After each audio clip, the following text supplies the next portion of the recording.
ہوتا ہے جس کے گھر جھوپڑی کے بھی ہو, لباس پھٹا بھی ہو, لیکن مصلح امامت پہ دنیا کا کوئی رئیس آدمی نہیں چل سکتا, بلکہ مصلح امامت پہ وہی عالم پہنچے گا جس نے 9 سال رکھ کے مصطفیٰ جان رحمت کی شریعت کی تعلیم حاصل کی. دینی تعلیم کو کوئی ہلکا نہ سمجھے. اور یہ تو حضور سید صاحب قبلہ کا علاقہ معلوم ہوتا ہے, یہ علاقہ ہی ہے حضور سید صاحب قبلہ کا. یہ احسان ہے رب کا کہ رب نے ہمارے نوپراسی ضلع میں آل رسول کا سایہ عطا فرمایا ہے. اگر کسی کو عالم کے کامیاب ہونے پہ ڈاؤٹ ہو, وہ حضور سید صاحب کی زندگی دیکھ لے.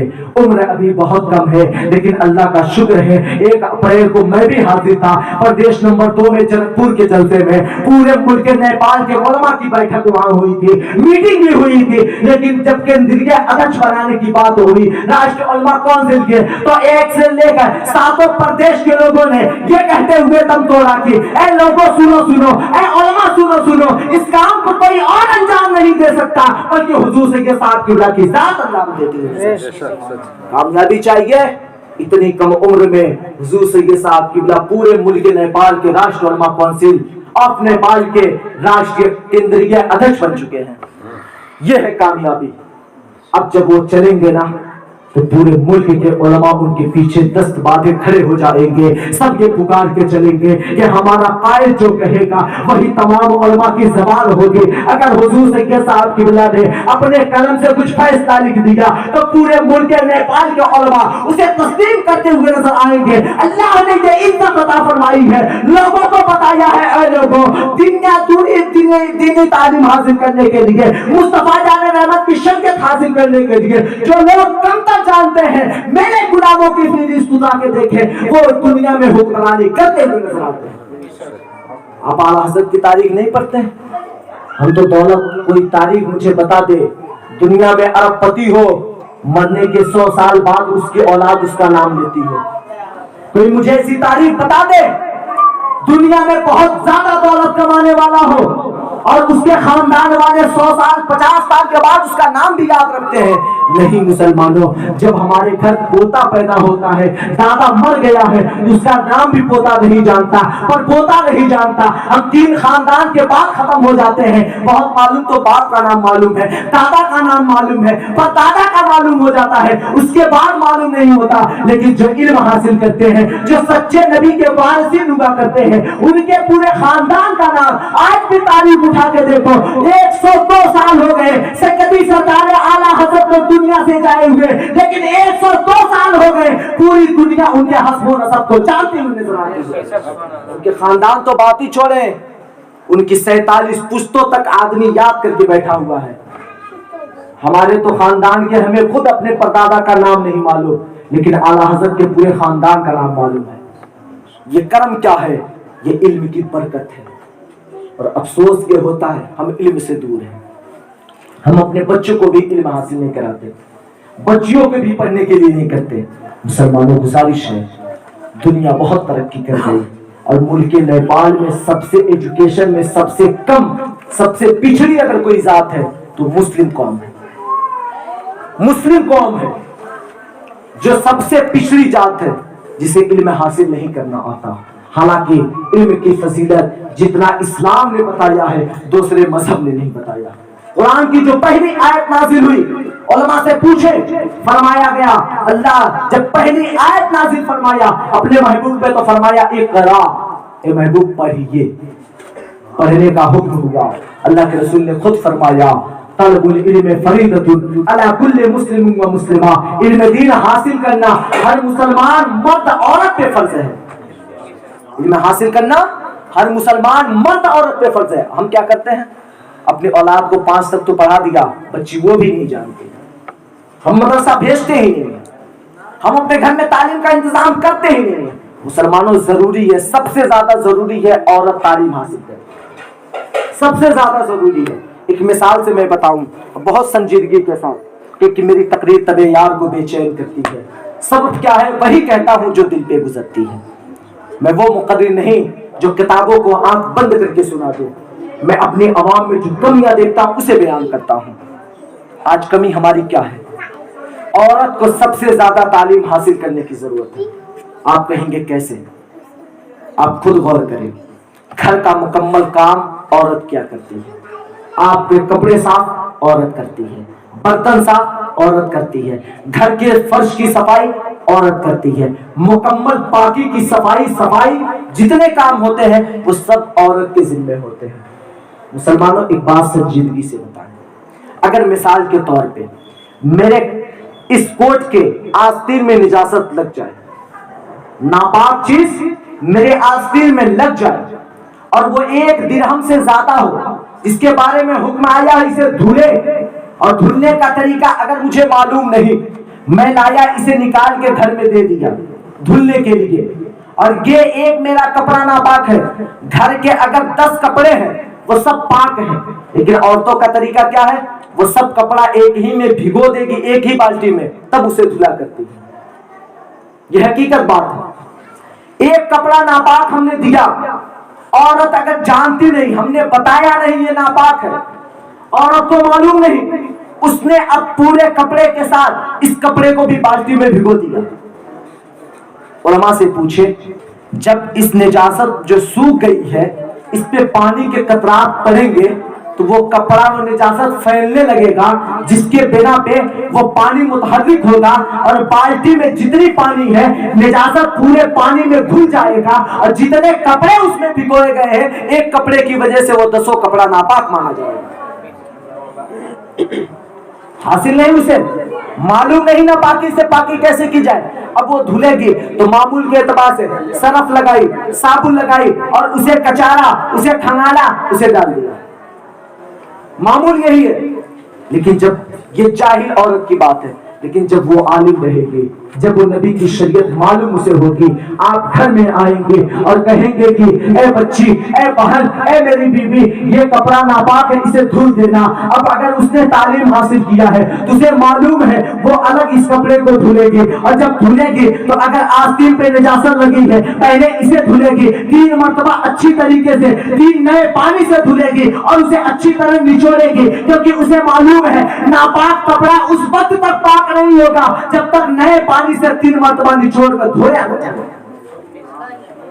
اب آپ اگر جاہل عورت ہے، اس نے اسے سمجھا نہیں، تعلیم حاصل کیا نہیں، کپڑا پاک کرنے کا طریقہ معلوم نہیں، اب اس نے اسی طرح دھل دیا۔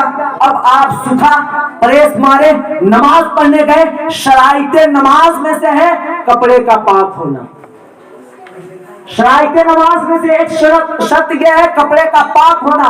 اگر وہ کپڑا دھلنے کے بعد پاک نہیں ہے تو آپ کا نماز پڑھنا بھی قبول نہیں مانا جائے گا۔ پھر سوچیں مسلمانوں، ہم کتنے گھاٹے میں ہیں، ہم کتنے گھاٹے میں ہیں۔ اسی لیے قرآن نے کہا والعصر ان الانسان لفی خسر، تحقیق کہ انسان گھاٹے میں ہے۔ پوچھا گیا اے پروردگار عالم، انسان کیسے گھاٹے میں ہے؟ مفسرین فرماتے ہیں انسان دنیا میں کامیابی دولت جانتا ہے، انسان دنیا میں کامیابی شہرت جانتا ہے، لیکن اصل کامیابی وہ ہے جس سے اللہ راضی ہو جائے، اس کا رسول راضی ہو جائے۔ اصل انسان وہی کامیاب ہے جس سے اس کا پروردگار عالم راضی ہو جائے۔ دنیا میں دولت ایک بھی نہ ہو، اگر رب راضی ہے، جب جنازہ اٹھے گا پوری دنیا یہ پکار کے کہے گی یہ کوئی عام بندہ نہیں جا رہا ہے بلکہ نبی کا عاشق تشریف لے جا رہا ہے۔ یہ کردار ہے، اپنی بچیوں کو تعلیم پہ زور دے۔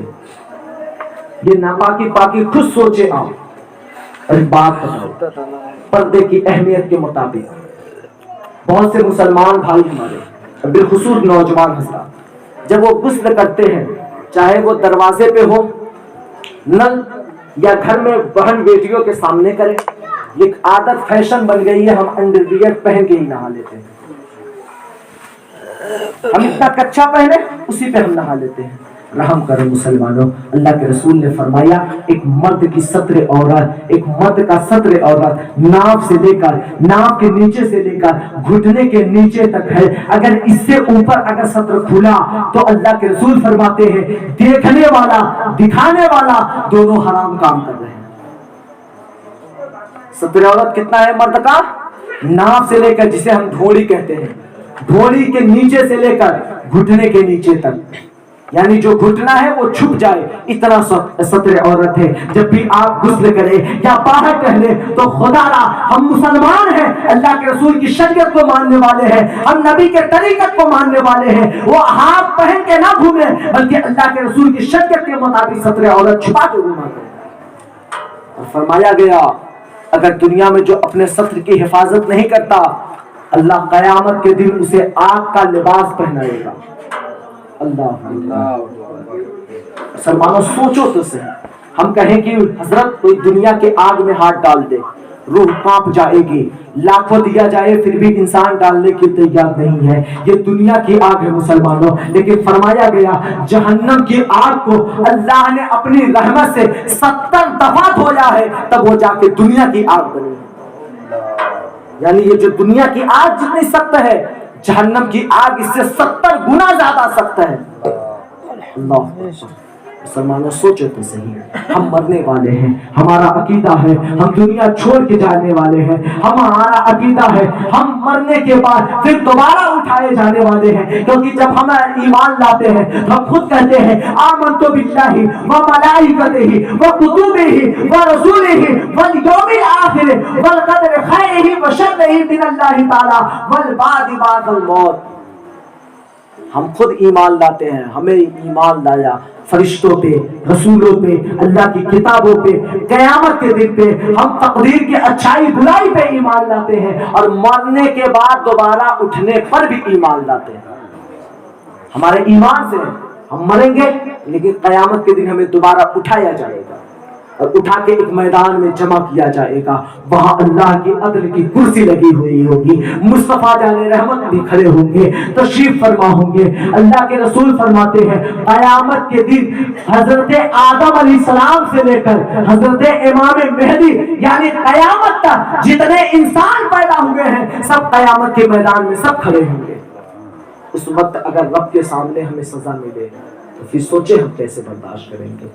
مسلمانوں آج تو باپ کی سزا دیے ہوئے ہم برداشت نہیں کر سکتے, باپ کی گالی دیے ہوئے برداشت نہیں کر سکتے. ہم اپنے گورنمنٹ پہ کوئی جرم کرتے ہیں, گورنمنٹ اپنے بعد ہمیں سزا دیتی ہے پھر بھی ہم برداشت نہیں کر پاتے. وہ رب کی عدالت ہوگی جہاں جہنمیوں کو آگ کی سزا دی جائے گی, کہیں فرشتے کوڑے سے ماریں گے, کہیں ہتھوڑے سے سب کچھ لیں گے. وہ اس قدر عذاب والی رات ہوگی, دن ہوگا کہ قیامت کے دن کسی کے اوپر 99 سانپ بھی مسلط کر دیے جائیں گے. ہم کس کو سنائیں گے, ہم اپنا دکھڑا کسے سنائیں گے. مسلمانوں رحم کرے, اسلام میں پورے داخل ہو جائیں, اسلام کی تعلیم حاصل کریں. ہر گھر میں اسلامی کم سے کم قانون شریعت کتاب ہونی ضروری ہے تاکہ ہمیں نماز کا طریقہ معلوم ہو, وضو کا طریقہ معلوم ہو, پاکی ناپاکی کا طریقہ معلوم ہو, سطر کے کتنے کھولے جائے کتنے چھپائے جائے طریقہ معلوم ہو, ہم کیسے غسل کریں اس کا طریقہ معلوم ہو. کم سے کم اتنا تو سیکھ لیں. آج افسوس ہوتا ہے ہر انسان ناپاک ہوتا ہے, یعنی کبھی کبھی انسان کی ایسی حالت بھی ہوتی ہے انسان ناپاک ہو جاتا ہے. جو کئی طریقے ہیں, کسی نے بیوی سے ملاقات کیا ناپاک ہو گیا, کسی کے رات میں نائٹ فالٹ ہوا ناپاک ہوا, محتلم ہو گیا ناپاک ہو گیا. مسلمانوں مجھے بتاؤ جس کے پاس تعلیم نہیں ہے وہ ناپاکی سے کیسے غسل کرتا ہے, کیسے غسل حاصل کرتا ہے؟ میں نے تو بعض لوگوں کو ایسے بھی دیکھا ہے جو جس کپڑے میں یعنی جنس میں یا جس لنگی میں ناپاکی کے قطرات لگے رہتے ہیں اسی کپڑے کو پہن کے بھی نہا لیتے ہیں, پھر اسی طرح وہ نماز پڑھنے بھی چلے جاتے ہیں. نہیں مسلمان, یہ طریقہ نہیں ہے. اور دیکھو شریعت کی بات کیا ہے. فرمایا گیا جس کپڑے میں نجاست لگے بہتر ہے اس کپڑے کو نکال دو. اگر ایک جگہ نجاست لگی ہے تو اتنا دور اتنی جگہ کو اچھی طرح دھل لو 3 دفعہ. اگر نہیں دھل سکتے اس کپڑے کو نکال کے الگ کر لو, صحیح ڈھنگ سے اسے دھل لو 3 دفعہ, نئے پانی سے کھنگال دو, اسے بالکل نچوڑ کے دھلا کرو, پھر اسے پھیلا دو, دوسرا کپڑا استعمال کرو, دوسری لنگی تہبند استعمال کرو, پھر غسل کرو. اور غسل کا طریقہ کیا ہے؟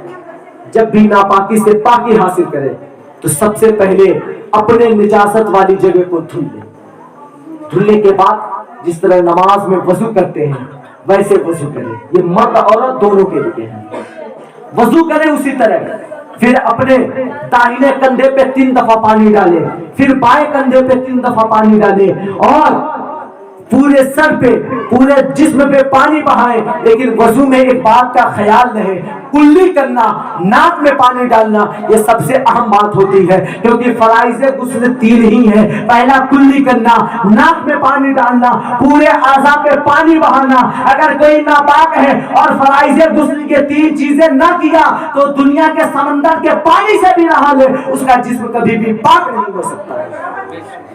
ہم کیا کرتے ہیں؟ ناپاک ہے، کپڑا نکالا، بیٹھ گئے ٹوٹی کے پاس، پانی پہ پانی، صابن پہ صابن لگاتے گئے، ہم سوچتے ہیں ہمارا جسم پاک ہو گیا۔ نہیں مسلمانوں، جب ناپاکی ہو جائے تو نیت کرے غسل کی، پھر وضو کر لے، اور جب کلی کرے تو بالکل گلالہ دے کر کلی کرے، تاکہ یہ حلق تک بالکل پانی پہنچ جائے اور صحیح ڈھنگ سے آپ کی کلی ہو جائے، دانت کے ایک ایک جڑ تک پہنچ جائے پانی، اس کے بعد کلی ہو جائے۔ لیکن یہ رمضان میں نہیں ہے۔ اب کوئی رمضان میں نہ گلالہ کرنے لگے تو پتا چلے اس کا روزہ ہی ٹوٹ جائے۔ رمضان المبارک میں احتیاط کریں، کلی بس جسموں میں، اس منہ میں، ہر جڑ میں پانی پہنچ جائے، یہ کافی ہے۔ ناک میں جب آپ پانی ڈالیں، چاہے وضو کا ہو یا غسل کے لیے آپ فرائض غسل ادا کریں، تو ناک میں اس طرح پانی ڈالیں کہ یہ جو نرم ہڈی آپ کی ہے یہاں تک پانی پہنچ جائے، اور ناک بالکل صاف کر لیں۔ پھر اس کے بعد پورے جسم کے ہر ایک بال کا رواں بھی نہیں بچنا چاہیے، جسم پہ صحیح ڈھنگ سے پانی گرا دیں تاکہ آپ کا فرائض غسل ادا ہو جائے، اور جس کا فرائض غسل ادا ہوتا ہے اس کا غسل مکمل ہوتا ہے، اس کا جسم پاک ہو جاتا ہے۔ عورتوں کے لیے حکم ہے کہ جب وہ غسل کریں ناپاکی سے تو اپنے بال کو صحیح ڈھنگ سے کھول لیں، کیونکہ ان کے بڑے بال ہوا کرتے ہیں، تاکہ بال کے ہر جڑ تک پانی پہنچ جائے۔ یہ سیکھے گا، یہ سکھائے گا کون؟ یہ بتائے گا کون؟ ہمیں معلوم کیسے ہوگا؟ جب ہم اپنے گھر میں تعلیم کا انتظام کریں گے تب ہوگا۔ ہم اپنے بچیوں کو پڑھائیں گے تب معلوم ہوگا، جب ہم اپنے بچوں کو پڑھائیں گے تب معلوم ہوگا۔ افسوس تو یہ ہے ابھی ہماری قوم کو صحیح ڈھنگ سے وضو بنانے کا طریقہ نہیں معلوم، تو پھر نماز کیسے پڑھی جائے؟ یہ رونا ہے ہماری قوم میں، اور ہم سیکھنے کے لیے تیار نہیں۔ بائک نہیں چلانا آتا، گر گر کے سیکھ لیتے ہیں۔ 4 ویلر نہیں آتا، پیسہ دے کے سیکھ کے آتے ہیں، سب کچھ کر لیتے ہیں، بس نماز نہیں پڑھنا آتا تو کسی کا شوق نہیں۔ چلو اپنے عالم کے پاس، چلو کسی مولانا کے پاس بیٹھ جاؤ 10 منٹ، کم سے کم فجر نماز پڑھنے کا طریقہ تو سیکھ لو۔ یہ ہماری قوم کو نہیں آتا۔ مسلمانوں، یہ رب کا کرم ہے، علماء کی مہربانی ہے، یہ ہر کام آپ کو فری میں کیا کرتے ہیں۔ آپ کسی وکیل کے پاس جائیں، کہہ دے ایک مجھے کوئی دھارا بتا دو، پہلے کہے گا میری فیس جمع کر کے لاؤ۔ کسی ڈاکٹر کے پاس جائیں، ایک دوا بھی لکھے گا تو فیس جمع کروائے گا۔ مسلمانوں، یہ علماء ہیں جو آپ کو چلتے پھرتے کہیں راستے میں مل جائے، آپ بس روک لیں، محبت سے سلام کر لیں اور پوچھ لیں حضرت مجھے فلاں فلاں مسئلہ بتائیے۔ اگر ان کے پاس وقت ہے، آپ نے 5 گھنٹہ بھی مسئلہ پوچھا تو کوئی عالم نہیں بھاگے گا، بلکہ 5 گھنٹہ آپ کو مسئلہ بتاتا ہوا نظر آئے گا۔ پھر بھی ہماری قوم سیکھنے کے لیے تیار نہیں۔ ہم اسٹیجوں سے چیخ کے بھی کہتے ہیں، لیکن ہم میلاد میں بعض لوگ سنتے ہیں پھر نکال دیتے ہیں۔ آج یہاں پہ آپ نے 2 باتیں سیکھی۔ پہلی بات، ناپاکی سے غسل کیسے کیا جائے، اور کیسے آپ کا کپڑا پاک ہوگا اس کو کیسے پاک کیا جائے، اس کو آپ عمل میں لائیں، کیونکہ جسم پاک نہیں ہوگا تو پھر ہماری نماز بھی نہیں ہوگی، مسجد میں جانا بھی جائز نہ ہوگا، قرآن چھونا بھی جائز نہ ہوگا، کپڑا پاک نہیں ہوا تو نماز کی شرائط میں سے نماز مکمل نہیں ہوگی، تو پھر ہم کیسے نماز ادا کریں گے؟ ان چیزوں کا سیکھنا ضروری ہے۔ دوسری بات، لقد کان لکم فی رسول اللہ اسوۃ حسنہ کہتے ہیں، رسول کی زندگی ہمارے لیے آئیڈیل ہے، نمونے عمل ہے، اور پوری دنیا میں مسلمان سب سے زیادہ اپنے ہاں نبی سے محبت کیا کرتا ہے۔ یہ سچی بات ہے کہ نہیں؟ سب سے زیادہ مسلمان اپنے نبی سے محبت کرتا ہے اور دن رات دعا کرتا ہے، مولا جان بھی چلی جائے تو پرواہ نہیں، بلکہ صرف میرے مصطفیٰ کی محبت میرے سینے میں باقی ہو جائے۔ ہر مومن کی یہ خواہش ہے، ہر مومن یہ دل سے کہتا ہے کہ نبی کی محبت نہیں تو کچھ بھی نہیں۔ علامہ اقبال نے بہت پہلے فرما دیا کہ محمد سے وفا تو نے تو ہم تیرے ہیں۔ علامہ اقبال نے کہا اگر تو نبی سے محبت کرتا ہے تو ہم تیرے ہیں، یہ جہاں چیز کیا لوح و قلم تیرے ہیں۔ علامہ اقبال نے کہا تھا اے لوگوں نبی سے محبت کر لو ہم بھی تمہارے ہو جائیں گے، یہ جہاں بھی ہو جائے گی، اور جہاں کیا بات ہے لوح و قلم بھی تمہارے ہو جائیں گے۔ لوح و قلم وہ ہے جہاں تقدیر لکھی جاتی ہے، لوح منے تختی جس پہ تقدیر لکھی ہوئی ہے، قلم منے قلم، لوح و قلم یہ ہے۔ فرمایا گیا جو نبی سے سچی محبت کر لیتا ہے پھر لوح و قلم اس کے ہوتے ہیں، اگر اس کی تقدیر خراب بھی ہے تو اپنی تقدیر میں تبدیلیاں فرما لیا کرتا ہے، جو چاہے تقدیر میں لکھ دے اللہ اسے اتنی پاور عطا فرماتا ہے۔ تو کی محمد سے وفا تو نے تو ہم تیرے ہیں، یہ جہاں چیز کیا لوح و قلم تیرے ہیں، اور محمد کی محبت دین حق کی شرط اول ہے۔ نبی کی محبت مذہب اسلام کی شرط اول ہے، اسی میں ہو اگر خامی تو سب کچھ ناممکن ہے۔ یعنی اگر کوئی اپنے آپ کو مسلمان ہونے کا دعویٰ کرے اور اس کے سینے میں نبی کی محبت نہیں تو پھر وہ لاکھ دعویٰ کرے وہ مسلمان ہو ہی نہیں سکتا۔ جس کے سینے میں نبی کی سچی محبت ہے وہی اصل میں مسلمان ہے۔ دعا کرو مولا کہ ہمیں بھی نبی کا سچا عاشق بنا دے، کیونکہ اے مسلمانوں ہم تاریخ تو نہیں پڑھتے، حدیث تو نہیں پڑھتے، تاریخ کبھی اٹھا کے دیکھو، حدیث کے اوراق پڑھ کے تو دیکھو، کلیجہ منہ کو آ جاتا ہے۔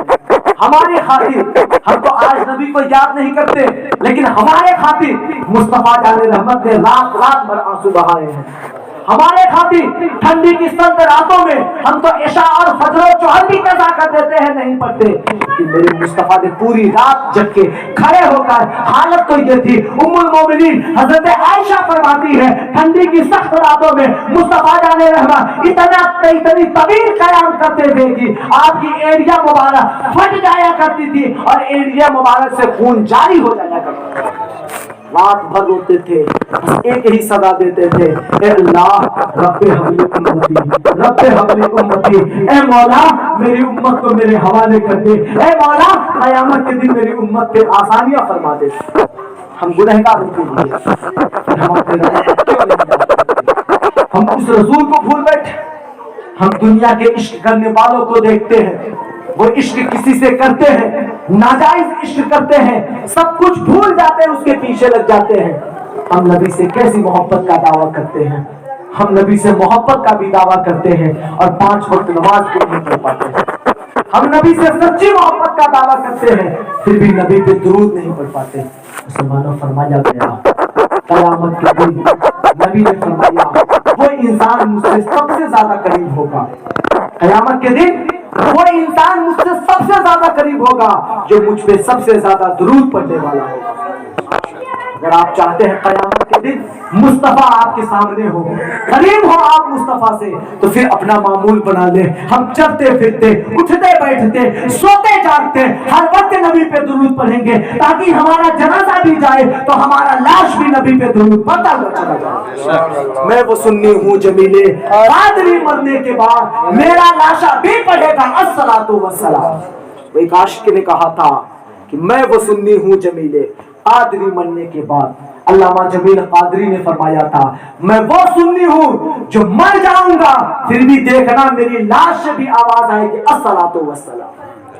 وہ عشق تھا، اور جس نے نبی سے سچی محبت کی پھر وہ دنیا میں کامیاب ہو گیا، اعلیٰ ہو گیا۔ تو نبی سے سچی محبت کریں، اور آج کل ان سے آپ بہت دوری اختیار کریں جو آپ کے سینے سے نبی کی محبت کو نکالنے کے پیچھے ہیں۔ میں اس معتبر اسٹیج سے ان کا نام نہیں لینا چاہتا، کیونکہ ان کے نام لینے سے ہماری زبان بھی گندی ہو جاتی ہے۔ جو میرے نبی کی شان میں بھوکے ہم اس کا نام ممبر رسول سے لیں، یہ ہو نہیں سکتا۔ مسلمانوں ان سے دوری اختیار کریں۔ آپ سمجھ گئے ہوں گے ان سے آپ الگ رہ کے رہیں، کیونکہ جب ان سے اگر میل جول آپ نے رکھا، کیونکہ یہ نبی کے شان کو گھٹانے کے پیچھے لگے رہتے ہیں، تو پھر آپ کا ایمان بھی خطرے میں پڑ جاتا ہوا نظر آئے گا۔ آج بہت افسوس ہے جب اتنی باتیں ہم کہتے ہیں، لوگ آج بھی ان سے شادی بھی کر رہے ہیں، بیاہ بھی کر رہے ہیں، ان کے ساتھ رشتہ بھی کر رہے ہیں، حد تو یہ ہے ان کا ذبیحہ بھی کھا رہے ہیں۔ میں نے اپنی آنکھوں سے دیکھا کہ ان کا ذبیحہ یعنی وہ جو جانور ذبح کرتے ہیں اس کے گوشت کو سنی مسلمان کھا رہا ہے۔ مسلمانوں ایک بات میں آپ کی بارگاہ میں عرض کرتا ہوں، میرا ان سے، ہم سے اور ان سے، سنی اور دیوبندیوں سے کوئی ذاتی دشمنی نہیں ہے۔ میں آج ایک بات کلیئر کر دیتا ہوں، ان کی کتابوں میں، آج آپ ان کی کتابوں کو منگا کر ان سے پڑھوائیں، دیکھیں، چاہے وہ براہین قاطعہ ہو یا وہ ان کا تقویۃ الایمان ہو، ان طرح کی درجنوں کتابیں ان کے موجود ہیں مارکیٹ میں، جس میں انہوں نے اپنے نبی کو، ہمارے نبی کو معاذ اللہ یہ لکھا ہے کہ اللہ کی شان کے علاوہ، اللہ کے شان کے علاوہ چاہے نبی ہو یا ولی ہو، کوئی بھی چمار سے بھی زیادہ حیثیت نہیں رکھتا، معاذ اللہ۔ تو ان کی کتاب میں ہے، میں بہت لوگ کنفیوژن میں رہتے ہیں، یہ کیا بات ہے، سنی لوگ صرف ان کے پیچھے پڑے رہتے ہیں۔ ہمارا کوئی ذاتی معاملہ نہیں ہے، میرے نبی کی شان میں وہ لوگ لکھتے ہیں، وہ لوگ بولتے ہیں، اور وہ لوگ ہمارے نبی کو اپنے جیسا بھائی کہتے ہیں، اس لیے ہم اس سے بغاوت کرتے ہیں۔ آج بھی ہمارا یہ کہنا ہے، تم اپنی کتابوں سے وہ باتیں نکال دو، میرے نبی کو یہ کہو جو اعلیٰ حضرت نے کہا ہے، سب سے اعلیٰ و اولیٰ ہمارا نبی، سب سے بالا و اعلیٰ ہمارا نبی۔ آج بھی سنی مسلمان تمہیں سینے سے لگانے کے لیے لیکن وہ نہیں کرتے۔ تو مجھے ایک بات بتائیں، انہوں نے میرے نبی کی شان میں گستاخی کی، ہم ان سے رشتہ بھی کرتے۔ ایک بات ہاتھ جوڑ کے آپ کی بارگاہ میں عرض کرتا ہوں، اگر کسی باپ کو گاؤں میں کسی سے دشمنی ہو جائے، کسی کے باپ سے گاؤں میں کسی سے دشمنی ہو جائے، کوئی گاؤں کا انسان کسی کے باپ کو کہہ دے کہ تو چمار کی طرح ہے، تو مجھے بتائیں کیا وہ اولاد اس انسان سے میل جول رکھے گی؟ بلکہ میں نے تو یہاں تک دیکھا ہے کہ وصیت کر کے مرتا ہے آدمی کہ بیٹا سن لے، فلاں گھر سے میری دشمنی ہے، کبھی پتی نہیں ہے، ہمیشہ جھگڑا ہوا ہے، تو میرے مرنے کے بعد بھی یہ قائم نہ کرنا، بلکہ تو دوستی مت کرنا، بلکہ دشمنی کرتے رہنا، اپنے باپ کی دشمنی کو زندہ رکھنا۔ لوگ یہاں تک کہہ دیتے ہیں، مسلمانوں اگر ہمارے باپ کو کوئی گالی دے، ہم اس سے سلام بھی نہیں کرتے، ہم اس سے کھانا بھی نہیں اس کے یہاں کھاتے، ہم اس سے بولا نہیں کرتے، ہم ان کے گھر رشتہ نہیں کرتے۔ تو مسلمانوں سوچو تو صحیح، اگر کوئی میرے باپ کو گالی دے، ہم اس سے رشتہ کرنے کے لیے تیار نہیں ہے، اس کا ذبیحہ کھانے کے لیے تیار نہیں ہے۔ جو میرے نبی کو گالی دیتا ہے، جو اپنے کتابوں میں گالی لکھتا ہے، پھر ہم سنی مسلمان اس سے رشتہ کیوں کرتے ہوئے نہیں کرنا ہے کہ عہد کر لے، اگر نبی کو راضی کرنا ہے تو پھر ہمیں نہیں کرنا ہے۔ اور ان کا ذبیحہ، جو لوگ شک میں رہتے ہیں کہ ان کا ذبیحہ جائز ہے، وہ بھی داڑھی والے، کرتے والے، نماز والے، تو میں ان سے پوچھنا چاہوں گا یزید کے بارے میں آپ کا خیال ہے؟ یزید تو صحابی رسول کا بیٹا تھا، یزید تو صحابی رسول کا پوتا تھا، اس کے خاندان میں باپ بھی صحابی، دادا بھی صحابی، وہ خود داڑھی والا، قرآن وہی پڑھتا تھا جو امام حسین نے پڑھا، وہی نماز پڑھتا تھا جو امام حسین نے پڑھا، لیکن امام حسین نے فرما دیا اے لوگوں نماز دے کے مت جانا، عقیدہ یزید کا خراب ہے، اس لیے امام حسین اس سے بغاوت کرنے آیا۔ امام حسین نے ہمیں تاریخ بھی دے دیا اور فرما دیا جماعت دے کر نہ جاؤ بلکہ عقیدہ دیکھ کے جاؤ۔ عقیدہ اگر نبی کی شریعت کے موافق ہے تو کوئی بھی ہو اسے قبول کر لو، اور نبی کے عقیدے کے موافق نہیں ہے تو پھر کتنا ہو بڑا عزیز ہو، دوست ہو، پھر اس سے چھٹکارا کر دو۔ میرے پیر و مرشد نے فرمایا کہ نبی سے جو ہے بیگانہ اسے دل سے جدا کر دے، نبی سے جو ہے بیگانہ اسے دل سے جدا کر دے، بغیر مادر برادر جان و مال ان پہ فدا کر دے۔ سرکار تعالی شریعہ فرماتے ہیں جو نبی سے بیگانہ ہو گیا، جو نبی سے دشمنی کر لیا، اسے دل سے تو جدا کر دے، اگرچہ باپ ہو، ماں ہو، مال ہو، دولت ہو، سب کچھ نبی کے ذہن پہ قربان کرتا ہوا چلا۔ یہ عشق ہے۔ عشق کسے کہتے ہیں؟ آئے ایک صحابی کا واقعہ سنا کر اپنی بات ختم کریں۔ عشق اسے کہتے ہیں۔ مصطفیٰ جان رحمت کی بارگاہ میں ایک صحابی آئے اور وہ اپنے ہاتھوں میں سونے کی انگوٹھی پہنے ہوئے تھے، آ کر مصطفیٰ جان رحمت سے سلام عرض کرتے ہیں۔ اللہ کے رسول نے چہرہ پھیر لیا، جواب نہیں دیا۔ غور سے سنو، اس صحابی نے سلام کیا،